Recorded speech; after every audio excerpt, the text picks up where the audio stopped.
Ada dua smartphone yang Oppo keluarkan bersamaan, Oppo A52 dan Oppo A92.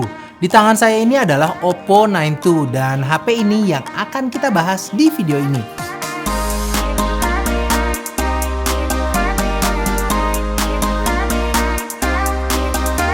Satu yang ingin saya komentari langsung adalah desainnya. Desainnya nggak ada masalah sih, cuman kenapa kok ya banyak banget yang punya desain serupa kayak begini?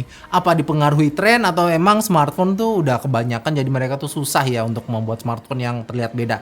Well, I don't know. Mungkin bedanya ada di modul kameranya yang dikasih frame chrome. Udah itu aja. Selain desain yang mirip ini nggak ada keluhan lain sih. Layar Full HD yang disebut 1080p Neo display itu kelihatan cukup bagus dengan lubang kamera yang minimalis. Ada yang bikin kaget sih pas nyobain nonton Netflix di HP ini. Kok enak ya denger suaranya. Ternyata Oppo A92 ini tuh pakai dual speaker. Jadi suara yang ketangkep di kuping tuh kerasa seimbang. Kalau buat saya denger musik tuh karakternya tuh kayak agak garing ya, low-nya tuh kurang keluar. Belum bisa gantiin Bluetooth speaker, tapi ya good enough. Kalau lihat sertifikasi Oppo 92 ini tuh dia tuh katanya udah ngedukung Direct 2.0, Hi-Res Audio, dan Widefine L1 Certification. Buat ngetes kita tuh sekalian pakai TWS baru dari Oppo yaitu Oppo W31.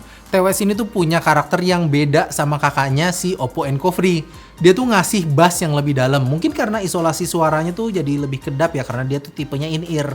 Overall suaranya tuh punya karakter yang disukai sama orang Indonesia yaitu bass banget. Kayak pom bensin ya. Pasti bass. Oh salah ya. Hal yang saya suka dan semoga smartphone lain mengadopsi hal yang sama adalah letak fingerprint di bagian samping ini responsif dan terasa natural dan sekalian sama tombol power. Jadi pas kita tuh baru pegang HP-nya, letakin jari aja tuh tanpa harus dipencet, otomatis unlock. Ini yang ngasih user experience-nya tuh jadi seamless dan saya suka ini. Ada lagi yang saya suka yaitu ketahanan baterainya. Dengan spek kapasitas baterai 5000 mAh tuh udah kayak jaminan bakal tahan seharian ya. Cuman kalau kapasitas doang tuh ya ada banyak pilihan di luar sana. Oppo 92 ini tuh ngasih nilai lebih sedikit dengan ngasih fast charging 18 watt.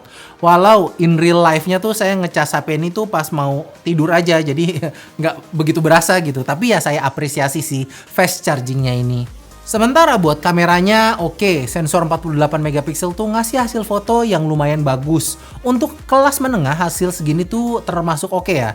Detailnya tuh cukup terlihat, mungkin karena bantuan lensa mono 2 megapikselnya ini. Lensa ultra wide angle 8 megapiksel juga ada. Hasilnya lumayan walau menurut saya HDR-nya tuh agak kurang ngangkat sedikit. Nggak ada lensa makro tapi saya nggak pernah pakai jadi ya nggak jadi masalah buat saya. Terutama ya foto makro pakai lensa utama juga masih cukup bagus ya, jadi ya nggak apa-apa lah. Oppo juga sebenarnya agak anti mainstream sih. Konsep makro fotografinya Oppo tuh menggunakan lensa ultra wide, agak beda sama yang lain. Lensa 2 megapiksel depth-nya juga ngebantu buat foto-foto portrait, cukup rapi. Ada fitur ultra night mode-nya juga sih, tapi kalau saya lihat hasilnya biasa aja. Ya tentu ngasih hasil low light yang lebih oke daripada normal mode. Nggak maksa buat terlalu terang, tapi juga nggak gelap-gelap banget. Ya ini nice to have lah. Buat kamera depan yang 16 megapiksel hasilnya menurut saya bagus. Well, pada dasarnya saya bukan tipe tukang selfie juga sih.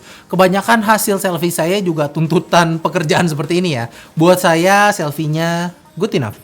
Nah, untuk bagian perekaman video, Oppo A92 ini tuh bisa merekam di resolusi 4K. Smartphone kelas tengah bisa merekam di resolusi ini selalu saya apresiasi ya. Namun hasil 4K-nya tuh nggak ada stabilizer-nya, jadi agak shaky kalau misalnya dipakai sambil bergerak.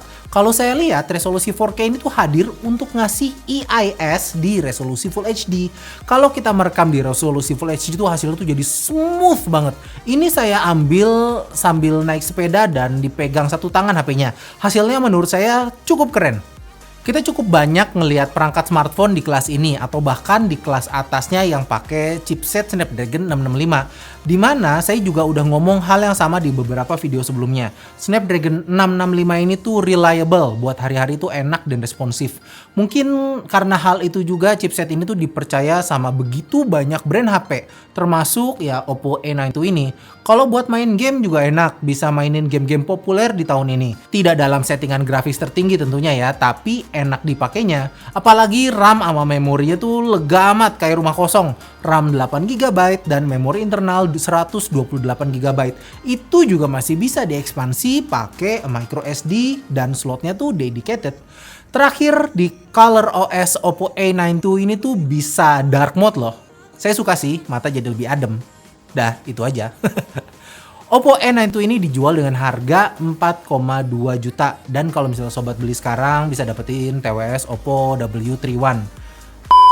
Sebelum ditutup ada info mengenai hashtag jernih depan mata. Jadi Oppo ini berbagi berkah Ramadan ke mereka yang membutuhkan. Atau hashtag better at home, beli Oppo di rumah aja via WhatsApp dan dikirim gratis. Layak apa enggak agak tricky sih karena cukup banyak smartphone yang terjun di harga ini. Nilai jual yang unik dari Oppo A92 ini adalah stereo speaker, baterai besar, dan fast charging. Apakah sobat butuh smartphone dengan keunggulan kayak begitu?